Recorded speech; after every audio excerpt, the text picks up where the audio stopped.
ಆಕಾಂಕ್ಷಿಗಳು ನಮ್ಮಲ್ಲಿ ಸುಮಾರು ಜನ ಇದ್ದಾರೆ, 4-5 ಜನ ಇದ್ದಾರೆ. ಹಾಗಿರ್ತಕ್ಕಂಥದ್ದು ಯಾರಿಗೆ ಟಿಕೆಟ್ ಕೊಡಬೇಕಂತ ಹೇಳಿ ಹೈಕಮಾಂಡ್ ತೀರ್ಮಾನ ಮಾಡ್ತಾರೆ. ಆದರೂ ನಾವೆಲ್ಲರೂ ಒಗ್ಗಟ್ಟಾಗಿ ನಾವು ಕೆಲಸ ಮಾಡ್ತಾ ಇದ್ದೀವಿ. ಯಾರಿಗೆ ಟಿಕೆಟ್ ಕೊಟ್ಟರು ಒಗ್ಗಟ್ಟು ಬಿಜೆಪಿ ಅದು ಹೈಕಮಾಂಡ್ ತೀರ್ಮಾನ ಮಾಡ್ತಾರೆ. ನಮ್ಮಲ್ಲಿ NDAಯಲ್ಲಿ ಮೈತ್ರಿ ಅನ್ನೋ ಲೆಕ್ಕಾಚಾರದಲ್ಲಿ JDS ಆಗಿರೋದ್ರಿಂದ ನಾನು ಸಿಟ್ಟಿಂಗ್ MP ಆದರೂ ನಮ್ಮಲ್ಲಿ ನಮ್ಮ ಪಕ್ಷದ ಸಂಸ್ಕೃತಿ ಹೈಕಮಾಂಡ್ ಏನು ತೀರ್ಮಾನ ತಗೊಂತಾರೆ ಅದನ್ನೇ ನಾನು ಹೇಳೋದು.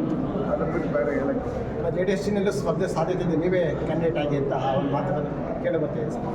ಅಲ್ಲ, ಆ ಥರ ಪರಿಸ್ಥಿತಿಗಳು ಯಾವುದೂ ಈಗ ಸದ್ಯದ ಮಟ್ಟಕ್ಕಿಲ್ಲ.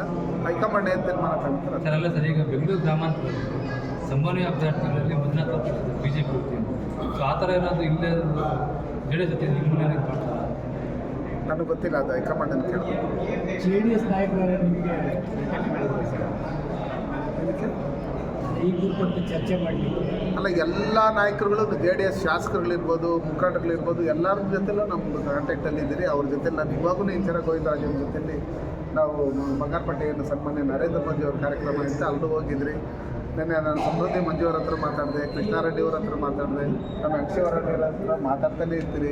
ಯಾರ್ಯಾರು ಸೋತಿರ್ತಕ್ಕಂಥ ಅಭ್ಯರ್ಥಿಗಳಿದ್ರೆ ಮಲ್ಲೇಶ್ ಬಾಬು ಹತ್ರನೂ ಮಾತಾಡಿದೆ. ಹಂಗಿದ್ದಾಗ ಯಾರಿಗೆ ಆದರೂ ನಾವು ಕೆಲಸ ಮಾಡೋಕ್ಕೆ ನಾವು ಒಗ್ಗಟ್ಟಾಗಿದ್ದೀವಿ. ನಮ್ಮಲ್ಲಿ ಯಾವುದೇ ರೀತಿಯಾದ JDSಲ್ಲಾಗಲಿ ಅಥವಾ BJPಯಲ್ಲಾಗಲಿ ಯಾವುದೇ ರೀತಿಯಾದಂಥ ಗೊಂದಲ ಇಲ್ಲ, ಎಲ್ಲರೂ ಅನ್ಯನ್ವಾಗಿದ್ದೀವಿ. ನಿನ್ನೆ ಸಿದ್ದರಾಮಯ್ಯ ಅವರು ಒಂದು ಸ್ಟೇಟ್ಮೆಂಟ್ ಕೊಟ್ಟಿದ್ದಾರೆ ಸರ್, ಸಂವಿಧಾನ ಬದಲಾವಣೆ ಮಾಡಿದರೆ ರಕ್ತಪಾತ ಆಗುತ್ತೆ ನಮ್ಮ ರಾಜ್ಯದಲ್ಲಿ, ದೇಶದಲ್ಲೇ. ಇವತ್ತು ಸಿದ್ದರಾಮಯ್ಯವ್ರು CM ಆಗಿದ್ದಾದಮೇಲೆ ಅದೇ ಮಾಡ್ತಾ ಇರೋದು. ರಕ್ತಪಾತ ಅನ್ನೋದನ್ನು ಏನು ಅನ್ನೋ ಲೆಕ್ಕಾಚಾರದಲ್ಲಿ ನೀವು ಮೊನ್ನೆ ನೋಡಿದ್ದೀರಿ.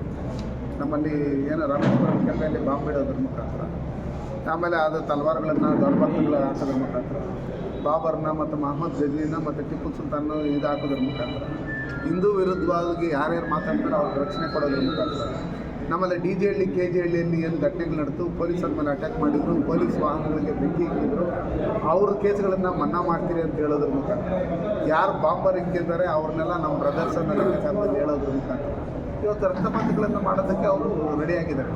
ನಮ್ಮಲ್ಲಿ ಬಹುಸಂಖ್ಯಾತರು ಏನಿದ್ದಾರೆ ಅವ್ರು ನಮ್ಗೆ ಓಟ್ ಹಾಕಲ್ಲ ಅನ್ನೋ ಲೆಕ್ಕಾಚಾರದಲ್ಲಿ ಇದ್ದಾಗ ಈ ರೀತಿ ಅದನ್ನು ಮಾಡ್ಕೋಬೇಕು. SDP ಆಗಲಿ ಮತ್ತು ಪಾಪ್ಯುಲರ್ ಫ್ರಂಟ್ ಆಫ್ ಇಂಡಿಯಾ ಆಗಲಿ, ಇವ್ರನ್ನ ಸಂಘಟನೆಗಳಲ್ಲಿರ್ತಕ್ಕಂಥ ಯಾರಿದ್ದಾರೆ ದೇಶ ವಿರೋಧಿ ಚಟುವಟಿಕೆಗಳನ್ನು ಮಾಡಿದಂಥವ್ರ ಕೇಸ್ಗಳನ್ನು ಮನ್ನಾ ಮಾಡುತ್ತಾ ನಿಟ್ಟಿದೆ.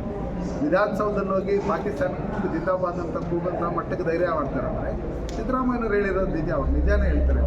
ಅನಂತಕುಮಾರ್ ಹೆಗಡೆ ಅವರು ಏನು ಹೇಳಿದ್ದಾರೆ ಅಂದರೆ, ನಮ್ಮಲ್ಲಿ ಸಂವಿಧಾನನ ಬದಲಾವಣೆ ಮಾಡೋದಕ್ಕೆ ನಾನ್ನೂರು ಸೀಟ್ ಬೇಕಂದ್ರೆ ಅವ್ರ ವೈಯಕ್ತಿಕ ವಿಚಾರ. ಪಕ್ಷದಲ್ಲಿ ನಮ್ಮ ಹೈಕಮಾಂಡು, ನಮ್ಮ ಪಕ್ಷ ಡಾಕ್ಟರ್ ಬಾಬಾ ಸಾಹೇಬ್ ಅಂಬೇಡ್ಕರ್ ಅವರಿಗೆ ಗೌರವ ಕೊಟ್ಟಿರ್ತಕ್ಕಂಥ ಪಕ್ಷ ಭಾರತೀಯ ಜನತಾ ಪಾರ್ಟಿ. ಇಂದಿನ ಜನಸಂಘದಿಂದಲೂ ಅವ್ರು ಚುನಾವಣೆಗೆ ನಿಂತು ಗೆಲ್ಲಂಥ ಸಂದರ್ಭದಲ್ಲೂ ಬಾಬಾ ಸಾಹೇಬ್ ಅಂಬೇಡ್ಕರ್ ಪರವಾಗಿ ನಿಂತ್ಕೊಂಡಿರ್ತಕ್ಕಂಥ ಪಕ್ಷ ಭಾರತೀಯ ಜನತಾ ಪಾರ್ಟಿ ಪಕ್ಷ. ನಮ್ಮಲ್ಲಿ ಬಾಬಾ ಸಾಹೇಬ್ ಅಂಬೇಡ್ಕರ್ ಅವರಿಗೆ ಭಾರತ ರತ್ನ ಕೊಡೋದಕ್ಕೆ NDA ಇದರಲ್ಲಿ ಭಾರತೀಯ ಜನತಾ ಪಾರ್ಟಿನೇ ಸಪೋರ್ಟ್ ಮಾಡಿರ್ತಕ್ಕಂಥ. ಬಾಬಾ ಸಾಹೇಬ್ ಅಂಬೇಡ್ಕರ್ ಹುಟ್ಟಿದಂಥ ಜಾಗ, ಬೆಳೆದಂಥ ಜಾಗ, ಅವ್ರು ಓದಿದಂಥ ಜಾಗ, ಅವ್ರು ಓದಂಥ ಜಾಗ, ಈ ಎಲ್ಲ ಪಂಚತೀರ್ಥಗಳನ್ನು ಡೆವಲಪ್ಮೆಂಟ್ ಮಾಡಿ ಸಾವಿರಾರು ಕೋಟಿ ಹಣ ಬಿಡುಗಡೆ ಮಾಡಿ ಲೋಕಾರ್ಪಣೆ ಮಾಡಿರ್ತಕ್ಕಂಥ ಭಾರತೀಯ ಜನತಾ ಪಾರ್ಟಿ.